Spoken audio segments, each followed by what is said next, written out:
player in Lakers history with 30 points, 15 rebounds, and 3 straight games, joining Shaq and Elgin Baylor. Good company to be in. Wendy, if Anthony Davis continues to play, can the Lakers make the playoffs? You know, the playoffs is the question everyone's going to have. I can't go there yet because I don't know whether Anthony Davis is going to stay healthy. The Lakers also have a very difficult December schedule, but they are in a soft point of their schedule right now. And after that early season back injury, you can clearly see Anthony Davis is feeling good. Also, even though LeBron's missed the last 4 games, this is still the healthiest the Lakers have been.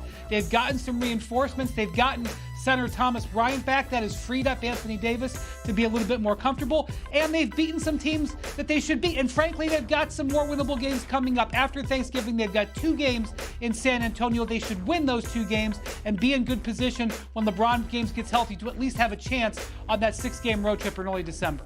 Man, please, they listen. They won 3 straight. That's all I care about. And again, they could beat San Antonio and they could beat the Indiana Pacers as well. I'm happy for them right now.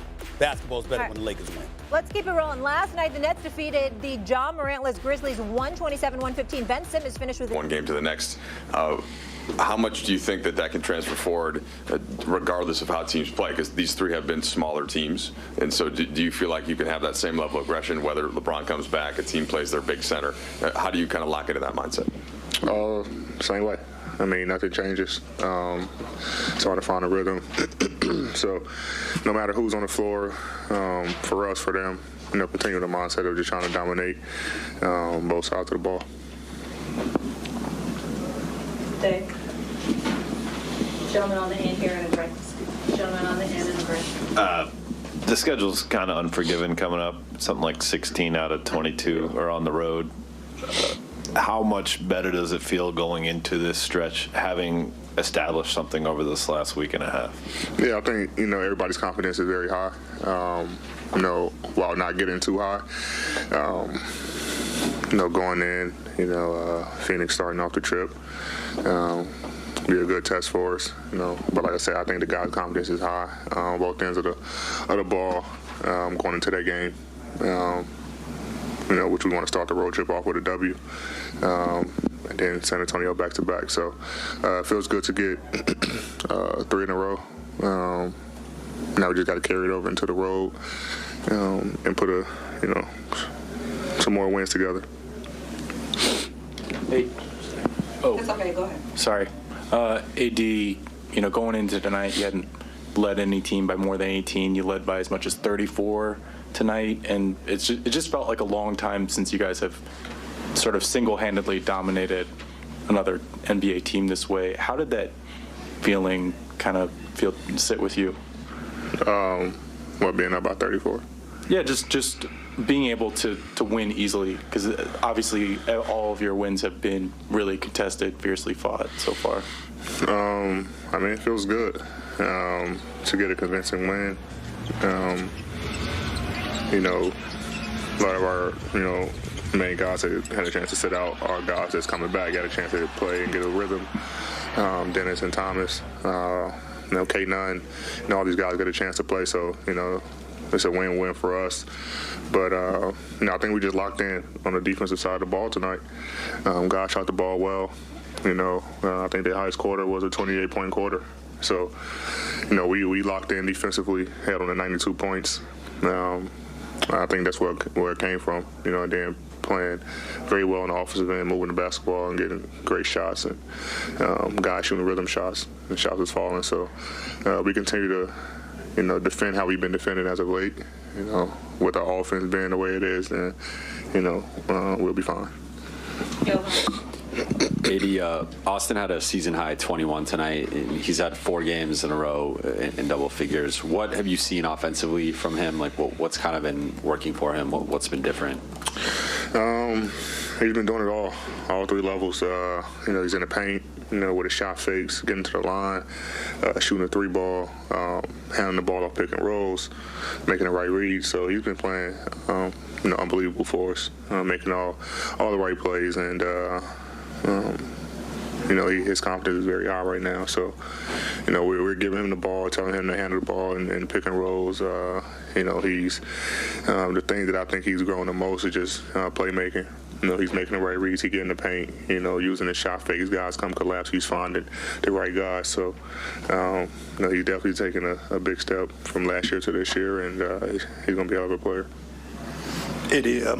Losing can be pretty miserable, and there aren't a lot of opportunities to kind of savor some of the strange things that can happen over the course of the game. We saw you and Austin laugh about him running into that group of women in the last game. What did you say to Vin Diesel tonight during the game, and that kind of interaction and enjoying kind of the stuff that kind of really only happens here? First, just said what's up. I think that's probably his son, so said what's up to him, and then we told him if you're as good as you say you are, we want to see you take a car and drop off the Staples and do a flip and land it. So we just laughed and everything, but I think me and Brian are pretty serious to see if he can do it. So yeah, but like you said, it's only at Staples, man. You get to see all these celebrities. Or crypto, where you get to see all these celebrities, come in and every game, any day, Sunday, Tuesday, it doesn't matter the day, celebrities are always here, so it's always good to, interact with them, with the win and not a loss. Hey, D, not too long ago, Darvin was telling us that when he first got the job, you two went out to dinner, and he really was telling you, you're the key to this whole thing working. Your success is this team's success. What do you remember from that dinner, and what did you take away just in terms of, how you wanted to approach everything in terms of leadership this season? Exactly what you said. He stressed that a lot. Obviously the first couple games trying to find a rhythm. We were trying to find a rhythm as a team, and now just imposing my will on both sides of the ball. Trying to be the dominant player that the team needs me to be, and usually lead to us winning basketball games or in a fight. So just doing everything he's asking of me, the team is asking of me, and just trying to do my part, honestly. Last question. Hey, dude, the offensive balance that you mentioned, as well as the defensive identity, what helped kind of build that these last few games, and how do you maintain it moving forward? We've been taking quality shots. We haven't been coming down and just running around shooting shots that we shouldn't be shooting. Especially in the third quarter. I think the last 3 or 4 games, our third quarters. Actually, the last 5, our third quarters have been really good. When we're just coming out with a mindset of our third quarters have been, poor, to start the season, and that's usually where, teams try to take off on us. And so we're just trying to, balance that with our own offense and making sure that we are locked in on the defensive end. And I think that's kind of been the biggest difference. Honestly, we've been coming down the third quarter just with a mindset. We have 19 points in the third, and we scored 20. Coming off the bench for that. Right now, let's go back to downtown Los Angeles. Russell Westbrook is talking with Mike and the media. Hey, Russ, any consistent themes you can take out of these 3 wins that you guys can apply moving forward? I think the defense is big, stopping people. Good start, allows us to be able to get stops and get on the break.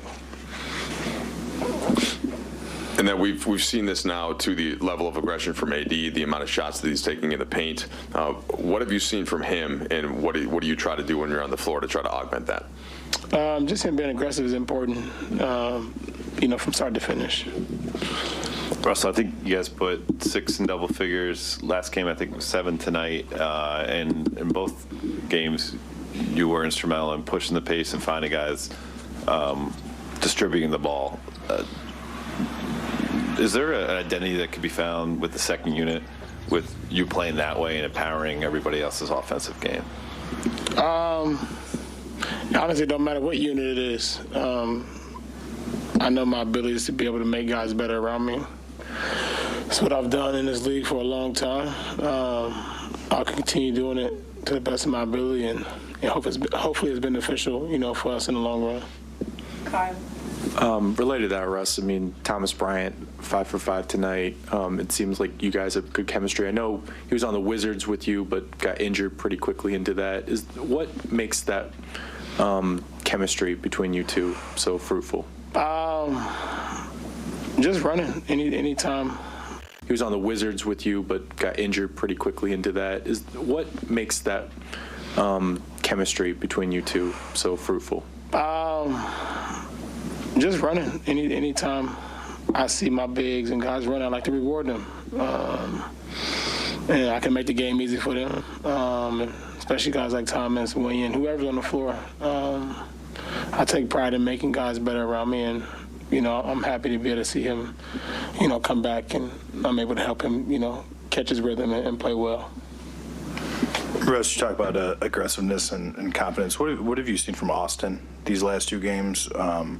Looking for his own opportunities to score. Just shooting the ball when he's over, not hesitating, and that's beneficial for us. Hey Russ, when AD is this aggressive offensively, how much does it open things up just for everybody on the court? How much does it just change the tenor of the game? It's big for us. Miss a make when he's aggressive in the paint. It makes us a different team. Any more questions for us? Thank you, Russ. Yeah. Tuesday, the Lakers begin a 3-game road trip.